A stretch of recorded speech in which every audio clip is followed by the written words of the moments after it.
11ஆம் இடத்துல, அதாவது லக்னத்துல இருந்து 11ஆம் இடத்துல நமக்கு வந்து மாந்தி இருந்தால் எந்த மாதிரியான பலன்கள் அப்படிங்கிறத பற்றி இந்த பதிவில் பார்க்க போகிறோம். இந்த வீடியோவை ஸ்கிப் பண்ணாமல் பாருங்கள். இந்த பரிகாரம் வந்து நம்ம வீடியோவோட முடிவில் தான் சொல்லியிருக்கோம்.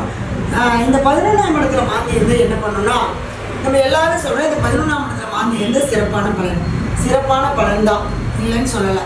ஆனால் அந்த உறவு பாதிச்சதுக்கு அப்புறம் தான் சிறப்பான பலன். எந்த உறவு? 11ஆம் பாவம் என்பது மூத்த சகோதர உறவு. அப்போ மூத்த சகோதர உறவு அப்படிங்கிறப்ப அந்த அவர் இருக்கிற வரைக்கும் அவரோட ஒரு நெருக்கமான ஒரு அந்யோன்யமாக ஒரு ஈடுபட முடியாது. அடுத்து மூத்த சகோதர உறவு எப்படி இருந்தாலும் பாதிக்கும். இந்த லாபஸ்தானம் அப்படிங்கிறது 11ஆம் இடம். லாபத்தை எல்லாம் கொடுக்கும், ஆனால் என்ன கொடுக்காது? நிம்மதியை கொடுக்காது, சந்தோஷத்தை கொடுக்காது, திருப்தியை கொடுக்காது. போதும் அப்படிங்கிற மனசு இருக்காது.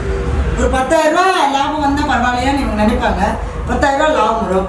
10,000 ரூபா வந்தோன்னா மனசு சொல்லும், ஏன் இன்னொரு 10,000 சேர்த்து வந்தாங்க, அப்போ சரி பரவாயில்லன்னு அது இன்னொரு 10,000 சேர்த்து கொடுக்கும். இப்போ ஏன் ஒரு 50,000 வந்தால் பரவாயில்லையா இருக்குமா? அப்போ என்னன்னா திருப்தி அடையாது. அப்போ தேடல் இருந்துக்கிட்டே இருக்கும். வாழ்க்கையில் ஏதோ ஒன்று தேடிட்டே இருப்பாங்க. எதுக்காக தேடுறோம், என்ன தேடுறோம் அப்படின்னு தெரியவே தெரியாது. ஒன்று இல்லைன்னா ஒன்று அப்படிங்கக்கூடிய அந்த மாற்றங்களை கொடுக்கக்கூடிய அந்த 11ஆம் பாவத்தில் இருக்கக்கூடிய மாந்தி, அதாவது தன்னுடைய எண்ணத்தையே மாற்றிட்டே இருப்பாங்க. ஒரு நிலையான ஒரு எண்ணத்தில் இருக்க மாட்டாங்க. நிலையாக இருந்தால் தான் அது சந்தோஷமாக துக்கமான்றது தெரியும்.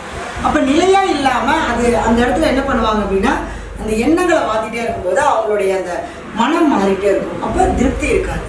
அப்போ எதுலேயுமே ஒரு பற்று இருக்காது. இந்த 11ஆம் இடத்துல இருக்கக்கூடிய மாந்தி இருந்தது அப்படின்னா, இந்த ஷேர் மார்க்கெட்டு இந்த அதிகமாக லாபம் வரும் அப்படின்னு சொல்லி நம்பி போய் செய்யக்கூடிய வேலைகளை கட்டாயம் தவிர்த்துக்கணும். கண்டிப்பாக அதனால் உங்களுக்கு என்ன வராது? பணம் வரவே வராது. அது எல்லாம் அந்த மாந்தி என்ன சார்ந்து நிற்குதோ அது சார்ந்து ஒரு வேலையை செய்ய வச்சு கொண்டு போய் எல்லாத்தையும் லாக் பண்ணிவிடும். அடுத்தது சீட்டு போடக்கூடாது.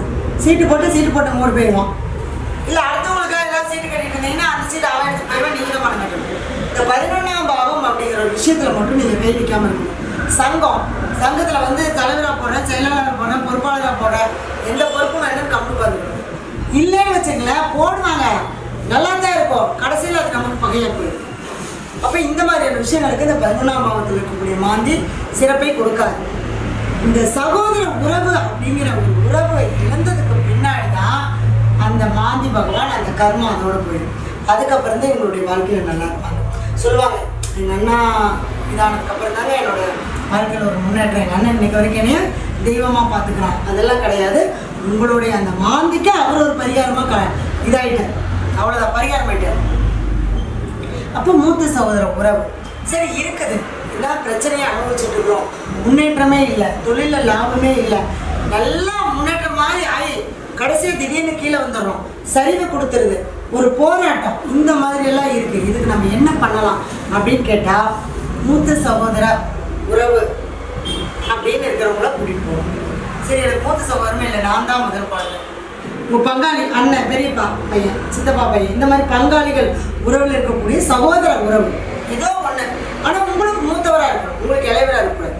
அப்போ அந்த மூத்த சகோதர உறவை கூட்டிகிட்டு போய் அங்கே அந்த மயானத்தில் ஒரு மாலை, பூ, துணி வாங்கி போட்டு தேங்காய் பழம் உடைச்சி வச்சு சாமி கும்பிட்டு, இதோடு என்னுடைய அந்த 11ஆம் பாவத்தில் இருக்கக்கூடிய அந்த கர்மா நிவர்த்தி ஆயிடுச்சு, என்னுடைய அந்த தோஷ நிவர்த்தி ஆயிடுச்சுன்னு சொல்லி ஒரு பிரார்த்தனை பண்ணிட்டு வந்தீங்கன்னா, முதல்ல என்ன பண்ணணும்னா இந்த 11ஆம் பாவத்தில் இருக்கக்கூடிய அந்த கர்மாவை தீர்க்கறதுக்கான ஒரு வழிகளை காட்டி கொடுத்து, அதுக்கப்புறம் உங்களுடைய ஜாதகத்தில் பர்டிகுலராக என்ன ப்ராப்ளம் இருக்குது அப்படிங்கிறத பார்த்துட்டு நீங்கள் அதுக்குண்டான வழிமுறைகளை செய்யும்போது நிச்சயமாக உங்களுடைய வாழ்க்கை பாதை மாறும். சரிங்களா?